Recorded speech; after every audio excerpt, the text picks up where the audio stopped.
আজ মহান বিজয় দিবস। সবাইকে বিজয় দিবসের শুভেচ্ছা।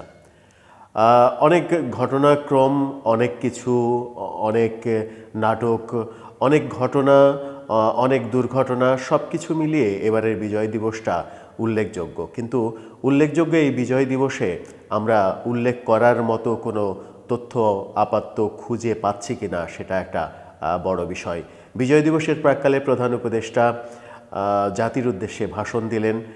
সেই ভাষণ আমাদেরকে বিজয়ের গল্পগাথা কতটা শোনালো কিংবা বিজয়ের দিকে কতটা নিয়ে গেল নাকি অন্যদিকে ডাইভার্ট করার চেষ্টা করলো, সেই সকল তথ্যসহ বর্তমান বাস্তবতা, সেনাপ্রধানের বক্তব্য, অন্যান্য উপদেষ্টাদের বক্তব্য, আওয়ামী লীগের অবস্থান, সব কিছু মিলিয়েই এই ভিডিও।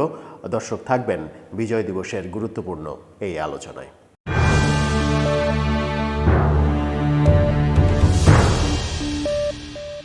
দর্শক, বলছিলাম বিজয় দিবসের প্রাক্কালে প্রধান উপদেষ্টা জাতির উদ্দেশ্যে ভাষণ দিলেন। আজ বিজয় দিবস, মহান মুক্তিযুদ্ধের সেই 1971 সালের 16ই ডিসেম্বর, যেদিন পাকিস্তানি সেনাবাহিনী ভারতীয় মিত্রবাহিনীর কল্যাণে বাংলাদেশের কাছে আত্মসমর্পণ করেছিল। সেই আত্মসমর্পণের দৃশ্যটা প্রতি বছর বিজয় দিবসে আমরা যে কোনোভাবেই হোক মনে করি, স্মৃতিচারণ করি, কখনো দৃশ্যায়ন হয়। বিজয় দিবস ঘটা করে পালন হয়। বিজয়ের যে ক্ষণ বিকেল 4টা নাগাদ, সেই ক্ষণটাকে উদযাপন করা হয়। কিন্তু এবার তার কোনো কিছুই হলো না। এবার তার ছিটে ফোঁটাও দেখা গেল না। বিজয় দিবসকে একেবারে মেড়ে মেড়ে বিজয় দিবস মনে হলো। এর আগে শহীদ বুদ্ধিজীবী দিবসকে যেমন মনে হয়েছে, বিজয় দিবসকেও ঠিক তেমনই মনে হয়েছে। বিভিন্ন সংগঠন র্যালি করেছে, সেটা ঠিক। তার মধ্যে ছাত্র অধিকার পরিষদ বড় একটা শোডাউন করার চেষ্টা করেছে। বিজয় দিবসে এবারের ব্যতিক্রমের মধ্যে মহামান্য রাষ্ট্রপতির আমন্ত্রণে জামাতের নেতাকর্মীদের দেখা গেছে। জামাত আমন্ত্রিত হয়েছে স্বাধীনতার এই সবথেকে উল্লেখযোগ্য দিনটিতে। জামাতকে আমন্ত্রণ করা হয়েছে। সব কিছুতেই একটা ব্যতিক্রম আবহাওয়া। প্রধান উপদেষ্টা ভাষণ দিলেন। প্রধান উপদেষ্টা ভাষণে 71-এর বিজয়ের কথা যতটা না বললেন, সেটাকে ঢেকে দেওয়ার জন্য 24-এর এই গণ অভ্যুত্থানের কথাটা বেশি করে বললেন। তার কথায় এমন মনে হলো যে 71-এর বিজয়ের চাইতে 24-এর গণ অভ্যুত্থানটা অনেক বেশি গুরুত্বপূর্ণ, অনেক বেশি কার্যকর। বলার চেষ্টা করলেন প্রধান উপদেষ্টা সহ উপদেষ্টা নাহিদ ইসলাম যে 71-এ বিজয় এসেছে ঠিকই, কিন্তু তার পরিপূর্ণতা নাকি এসেছে 24-এর গণ অভ্যুত্থানের মাধ্যমে। মোটামুটি হাস্যকর কথা হলেও উপদেষ্টা নাহিদ ইসলাম স্পষ্ট করে সেই কথা বলেছেন। 71-এ বিজয় আমাদের এসেছে ঠিকই, কিন্তু 24-এ তার পরিপূর্ণতা এসেছে। 24-এ কীভাবে 71-এর বিজয় দিবসের পরিপূর্ণতা আসলো সেটা একটা বড় প্রশ্ন। কারণ 24-এর আন্দোলন একটা সরকার পতনের আন্দোলন, একটা অপশাসনের বিরুদ্ধে যে আন্দোলন হয়েছে, সেই আন্দোলনে সফল হওয়া 24-এর 5 আগস্ট। সেই সফলতা অনেক বড় সফলতা, সেটাকে খাটো করার কোনো কারণ নেই। কিন্তু যখন সেটাকে 71-এর বিজয়ের চাইতেও বড় করে দেখা হয়, তখন মনে প্রশ্ন জাগেই যে 71-এর বিজয়কে পেছনে ফেলে দেওয়ার যে চেষ্টার কথা চারিদিকে আলোচনা হচ্ছিল, সেটা সত্য হতে চলেছে কিনা। প্রধান উপদেষ্টা তার ভাষণে মহান মুক্তিযুদ্ধের কোনো বীরের নাম উল্লেখ করলেন না। বঙ্গবন্ধুর নাম তো উচ্চারণ করবেন না, এটা খুবই স্বাভাবিক। বঙ্গবন্ধু বাদ দিয়েও যারা রয়েছেন, মৌলানা ভাসানী রয়েছেন, এমনকি মেজর জিয়া রয়েছেন, জাতীয় 4 নেতা রয়েছেন, কারো নামই উল্লেখ করতে দেখা গেল না। একটা সেক্টর কমান্ডারের নাম উল্লেখ করতে দেখা গেল না। অর্থাৎ 71-এর বীর সেনানীরা 71-এ 9 মাস যুদ্ধ করে 30 লক্ষ প্রাণের বিনিময়ে, 2 লক্ষ মা বোনের সম্ভ্রমের বিনিময়ে যে মহান বিপ্লবের মাধ্যমে আমাদের এই মহান স্বাধীনতাটা এনেছিল, সেই স্বাধীনতাটা যেন এই সরকারের কাছে একটা ম্লান হয়ে যাওয়া ব্যাপার। 71-এর বীরদের কথা যদি তিনি উল্লেখ করতেন, তাহলে আমার মনে হয় যে তিনি আরও মহৎ হতে পারতেন, তিনি আরও বড় হতে পারতেন। তিনি যদি আওয়ামী লীগের অপকর্মের সঙ্গে বঙ্গবন্ধুকে গুলিয়ে ফেলেন, আওয়ামী লীগের অপকর্মের সঙ্গে ৭১-এর বীর সেনানীদের গুলিয়ে ফেলেন, তাহলে সেটা বড় ধরনের একটা ভুল হবে। প্রধান উপদেষ্টার বিজয় দিবসের ভাষণ যদি বিজয়কে খাটো করার চেষ্টা হয়, তাহলে সেই ভাষণ দেওয়ার কোনো কারণ থাকতে পারে বলে অন্তত মনে হয় না। সেটাকে অ্যাভয়েড করা যেতই। বিজয় দিবসের প্রাক্কালে এসে ভাষণ দেওয়ার কোনো কারণই থাকতে পারে না যদি বিজয়ের বীরদের, মহান স্বাধীনতার বীরদের কথা আপনি অ্যাভয়েড করেন। প্রধান উপদেষ্টার ভাষণে একটা নতুন সব থেকে গুরুত্বপূর্ণ যে কথা এসেছে সেটা হচ্ছে নির্বাচনের একটা দিনক্ষণের একটা ইঙ্গিত দিয়েছেন তিনি। নির্দিষ্ট করে বলেননি, কিন্তু ইঙ্গিত দিয়েছেন। বলেছেন 2025-এর শেষে অথবা 2026-এর শুরুতে নির্বাচন করা যেতে পারে।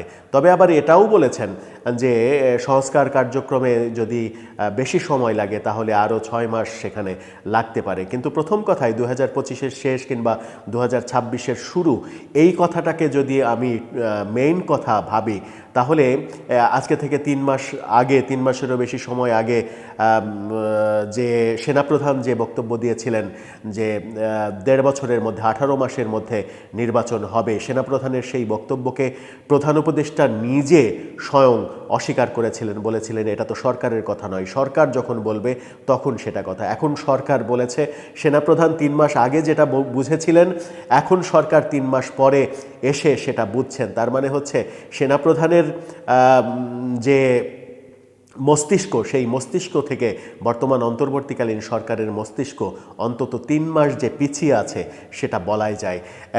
এত তাড়াতাড়ি নির্বাচনের যে মোটামুটি রোড ম্যাপ একটা ঘোষণা করলেন, সেটাও যে নানা রকম চাপে, জাতীয় আন্তর্জাতিক নানা রকম চাপে, এটা বোঝাই যায়। নির্বাচনের তারিখ স্পষ্টভাবে ঘোষণা না হলেও অন্তত এই ঘোষণাকে বিভিন্ন রাজনৈতিক দল ইতিমধ্যেই স্বাগতও জানিয়েছে, বিএনপি স্বাগত জানিয়েছে।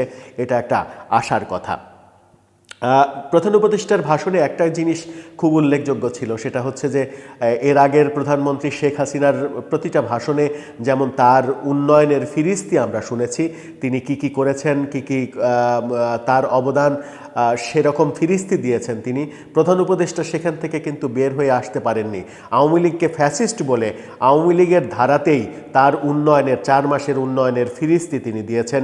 কি করেছেন, কোন ক্ষেত্রে সফল হয়েছেন, কোন বিদেশি তাকে প্রশংসা করেছে, কোন বিদেশি তার সঙ্গে হাত মিলিয়েছে, কোন দেশ তাকে সাধুবাদ জানিয়েছে, এই ফিরিস্তিগুলো তিনি শুনিয়েছেন। এই ফিরিস্তিগুলো শোনানোর মাধ্যমে এক প্রকার নিজের গুণকীর্তন নিজে গাওয়ার যে মনোভাব, সেই মনোভাবই প্রকাশ পেয়েছে, যেখান থেকে শেখ হাসিনার সাথে তার ভাষণের পার্থক্য খুব একটা স্পষ্ট করা যায় না।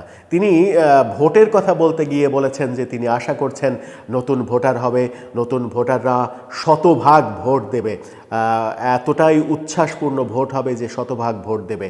আগে থেকেই শতভাগ ভোটের কথা তিনি বলে রাখছেন কেন, এটাও একটা বড় ব্যাপার। কারণ শতভাগ ভোট যে কোটার কথাই তিনি বলেন, নতুন ভোটার যারা হবে তাদের কথাই আমি ধরে নিলাম যে তিনি স্পেসিফিকলি তাদের কথাই বলতে চাইলেন, কিন্তু তারাও শতভাগ ভোট দেবে, 100 জনের 100 জনই ভোট দেবে, এই কথা মাথার মধ্যে আসে কি করে, এটাও একটা বড় বিষয়। তার মানে কি নির্বাচনটা আবার শেখ হাসিনার সময়ের যে বিতর্কিত নির্বাচন, 90% 95% ভোটার ভোট দিচ্ছে, কিন্তু দৃশ্যত দেখা যাচ্ছে যে বৃহৎ সংখ্যক বিএনপি সহ একটা বৃহৎ সংখ্যক রাজনৈতিক দল ভোটে অংশগ্রহণ করছে না, তাদের অনুসারীরা ভোট দিচ্ছে না, তবুও 90-95% ভোট পড়ার বিভিন্ন আসনে এরকম নজির দেখা যাচ্ছে। সেরকম ভোট কি আবার হতে যাচ্ছে? সেরকম ভোট কি আমাদের প্রত্যাশা? নিশ্চয়ই সেরকম ভোট আমাদের প্রত্যাশা নয়। আমাদের প্রত্যাশা নিরপেক্ষ একটা ভোট। আর যদি শতভাগ ভোটের আশা করেন, তাহলে বলতে হবে যে নতুন ভোটার যারা হবে, নতুন ভোটার লিস্টে যারা আসবে, তারা শতভাগ আওয়ামী বিরোধীরা আসবে, তবেই তো শতভাগ ভোট পাবে। আওয়ামী লীগকে যদি আপনি নির্বাচন করতে না দেন, তাহলে শতভাগ নতুন ভোটার ভোট দেবে, এই তত্ত্বটা মাথার মধ্যে আসলো কি করে, সেটাও একটা বড় প্রশ্ন। নির্বাচনের মোটামুটি দিনক্ষণ যখন ঘোষণা করলেন তিনি, তখন নির্বাচনে আওয়ামী লীগকে অংশগ্রহণ অংশগ্রহণ করতে দেবেন কি না সেই ব্যাপারে কোনো কথা না বললেও তিনি তার ভাষণে আওয়ামী লীগের সমালোচনা করেছেন, আওয়ামী লীগের ফ্যাসিস্ট আওয়ামী লীগের নানা রকম কর্মকাণ্ডের সমালোচনা করেছেন এবং নিজের উন্নয়নের ফিরিস্তি দিয়েছেন। এটাই মূলত ছিল ভাষণ। সেখান থেকে একটা তথ্যই বেরিয়ে এসেছে যে ভোটের তারিখ। এছাড়া আর একটা কথা বলেছেন, সেটা হচ্ছে যে ঐক্যমতের জন্য, রাজনৈতিক ঐক্যমতের জন্য আবার আর একটা কমিশন গঠন করবেন, যে কমিশনের প্রধান তিনি নিজে হবেন, আর সংবিধান সংস্কার কমিটির যিনি প্রধান অধ্যাপক আলী রিয়াজ, সেই আলী রিয়াজ হবেন তার ডেপুটি। অর্থাৎ আরও একটা কমিশন হচ্ছে, একের পর এক কমিশন গঠন করছেন, কিন্তু কমিশন কি কাজ করছে সেটাও একটা গুরুত্বপূর্ণ বিষয়। সব মিলিয়ে বিজয় দিবসে যে প্রত্যাশা প্রধান উপদেষ্টার নিকট থেকে, প্রধান উপদেষ্টার বাণীতে যে প্রত্যাশা, সেই প্রত্যাশা আদৌ পূরণ হলো কিনা, প্রধান উপদেষ্টার পাশাপাশি তথ্য উপদেষ্টা যখন ৭১-এর বিজয়ের চাইতে ২৪-এর গণ অভ্যুত্থানকে বড় করে দেখার চেষ্টা করেন, তখন এই সরকারের কাছে বিজয় দিবস কিংবা মুক্তিযুদ্ধ ৭১ আদতেও গুরুত্বপূর্ণ নাকি একেবারেই গুরুত্বহীন, সেই প্রশ্নটা কিন্তু মাথাচাড়া দিয়ে উঠেছে এবং সেই প্রশ্নটা খুব বড় আকার ধারণ করবেই। দর্শক, আপনার কি মনে হয় সব মিলিয়ে সেনাপ্রধানের যে ১.৫ বছর ১৮ মাসের তত্ত্ব, সেই তত্ত্বের মধ্যেই অবশেষে প্রধান উপদেষ্টা থাকলেন, অথচ এর আগে তিনি সমালোচনা করেছিলেন, ঠিক সেই জায়গাতেই ফিরে আসলেন, ৭১কে একটু পেছনে ফেলার চেষ্টা, বারবার যে সমালোচনা হচ্ছে, সব মিলিয়ে আপনার মন্তব্য জানিয়ে লিখতে পারেন আমাদের কমেন্ট বক্সে।